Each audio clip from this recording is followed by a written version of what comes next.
Hello guys, स्वागत है आपका हमारे चैनल में। आज की वीडियो में हम इस इन्वर्टर को इस कमरे से हटाकर दूसरे कमरे में फिट करने वाले हैं। तो पूरी वीडियो में हम इस इन्वर्टर की वायरिंग बताने वाले हैं आपको, कैसे इस इन्वर्टर को दूसरे कमरे में हम रखने वाले हैं और तारों की वायरिंग करने वाले हैं। देख लीजिए तारों की पूरी वायरिंग हो रही है और ये तारों के जंजाल लटका हुआ पूरा। देख लीजिए इतने तार हमने निकाल दिए हैं और दूसरे कमरे के आपको हाल दिखा देते हैं। ये देख लीजिए, इस कमरे में हमने पावर स्विच लगा दिया है जिससे पूरे घर की लाइट बंद चालू होती है और इसके बारे में हमने एक वीडियो बना रखी है। अब देख लेना वो वीडियो चैनल पर जाकर, तो इस पावर स्विच की वीडियो मिल जाएगी आपको। ये देख लीजिए तार, और ये तारों का जंजाल देख सकते हो आप, इतने तार, क्योंकि वो लाइट की वायरिंग नहीं हो रही है तो इसलिए तारों का जंजाल दिख रहा है आपको। तो ये भी हम सही करने वाले हैं, पूरे को बिल्कुल साफ़ सुथरी वायरिंग होने वाली है। लाइट की वायरिंग नहीं होगी लेकिन इसे हम साफ़ सुथरा कर देंगे, इतना जंजाल नहीं देखने को मिलेगा आपको। तो देख लीजिए गाइस, तो हम वीडियो को आपको बीच बीच में बताते रहेंगे, आप वीडियो को देखते रहिए।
गाइस, मैं इस पावर स्विच के बारे में आपको कुछ इन्फॉर्मेशन देने वाला हूँ। ये पावर स्विच हमने क्यों लगाया है, इससे क्या फ़ायदा है पावर स्विच से। तो आप जो देख रहे हो गाइस, ये पावर स्विच है, तो इससे हमारे पूरे घर की लाइट बंद हो जाती है। मान लीजिए कोई हादसा हो जाता है या घर में स्पार्किंग हो जाती है किसी भी लाइट के बोर्ड में, तो हम इस पावर स्विच से को बंद करने पर पूरे घर की लाइट बंद कर सकते हैं, ताकि कहीं भी करंट ना फैले और आराम से आप तार को सही कर सकते हो, क्योंकि लाइट पूरा घर की बंद हो जाएगी आपको। तो ये पावर स्विच इस काम में आता है गाइस। दूसरा है, लाइट को बंद चालू के लिए है ये गाइस। तो इससे यही फ़ायदा है कि पूरे घर में अगर कोई भी हादसा होता है तो आप पूरे घर की लाइट एक साथ बंद कर सकते हो, इससे पूरे घर की लाइट चालू या बंद हो जाती है। तो ये पावर स्विच बहुत काम में आता है गाइस। ये सभी घर में पावर स्विच होना ज़रूरी है, ताकि लाइट बंद चालू हो सके पूरे घर की। कोई भी तार मान लीजिए टूट के लटक जाता है तो आप उसे हटा सकते हो, वरना करंट पूरे घर में फैल जाता है और ज़्यादा दिक्कत आती है बारिश के मौसम में। इसलिए ये पावर स्विच ज़रूरी है, आपके घर में होना चाहिए पावर स्विच। ये ज़्यादा महंगा नहीं होता है गाइस, और इसके बारे में हमने पूरी वीडियो बनाई है, आप चैनल पर जाकर देख लेना इस वीडियो को। तो गाइस, और बाकी आप देखते रहिए इस वीडियो को।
देख लीजिए दोस्तों, ये हमने इन्वर्टर को तोड़ के रख दिया है, क्योंकि एक मोबाइल पकड़ने वाला कोई भी नहीं था, इसलिए हमने इसकी वीडियो नहीं बना पाया गाइस, क्योंकि हमने तीनों ने मिलकर इस इन्वर्टर को तोड़ा है, तोड़ कर यहाँ पर रखा है। बहुत वजन होता है इन्वर्टर की, जो बैटरा है इसमें बहुत सारा वजन है, एक व्यक्ति से तो हिलता भी नहीं है ये बैटरा, इसलिए हमने तीनों ने मिलकर इसे तोड़ के यहाँ पर ऊपर रखा है। तो गाइस देख लीजिए, ये हमने यहाँ पर रख दिया।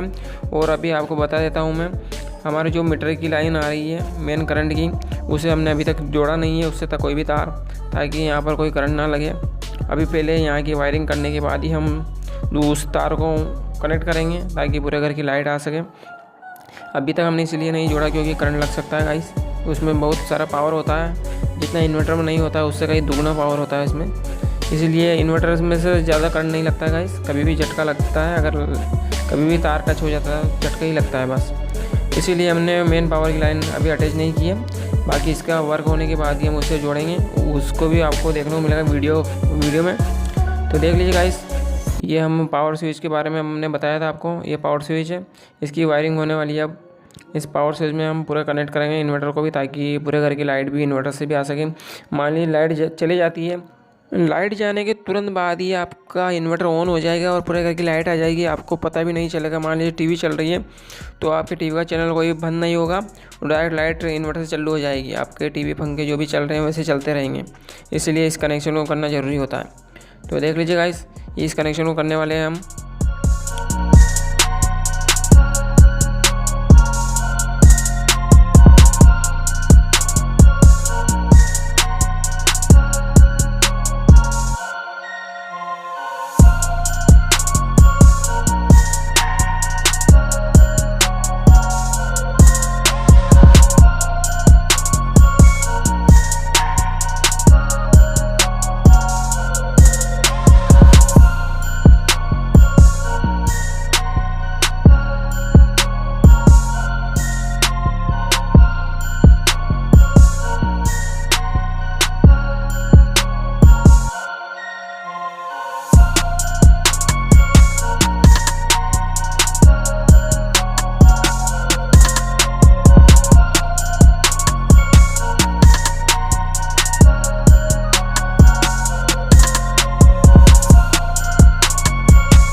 गाइस देख लीजिए इन्वर्टर वर्क कर रहा है, इन्वर्टर चालू करके देखा हमने, इन्वर्टर चल रहा है, इससे पूरे घर की लाइट भी आ रही है। तो गाइस अगर आपको इसका पार्ट 2 देखना है तो आप कमेंट कर सकते हो, इसका कौन सा तार कहाँ से आ रहा है और कहाँ पर जा रहा है, पूरा डायग्राम से समझा देंगे हम अगले पार्ट 2 में। इसलिए अगर आपको कमेंट करना है तो कमेंट कर दीजिए और लाइक करना है, वीडियो को लाइक कर दीजिए। फिर हम अगली पार्ट 2 में आपको बता देंगे पूरी इसकी डिटेल, कौन सा तार कहाँ से आ रहा है, कैसे वायरिंग की है, पूरा आपको डायग्राम से समझाएंगे। ठीक है गाइस।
गाइस इस इन्वर्टर की पूरी वायरिंग कर दी गई है हमने। अब देख लीजिए आप, इस इन्वर्टर में लाइट आ रही है नहीं आ रही है, ये देख लीजिए नीली बत्ती जल रही है ताकि ये इन्वर्टर चार्ज हो रहा है नीली बत्ती से, देख लीजिए। और ये पीली बत्ती है ताकि इन्वर्टर चल रहा है, पूरे घर की लाइट इससे चल रही है। अभी देख लीजिए पीली बत्ती है तो वो ये पूरे घर की लाइट भी बंद हो जाती है इन्वर्टर बंद करने के बाद, ठीक है गाइस।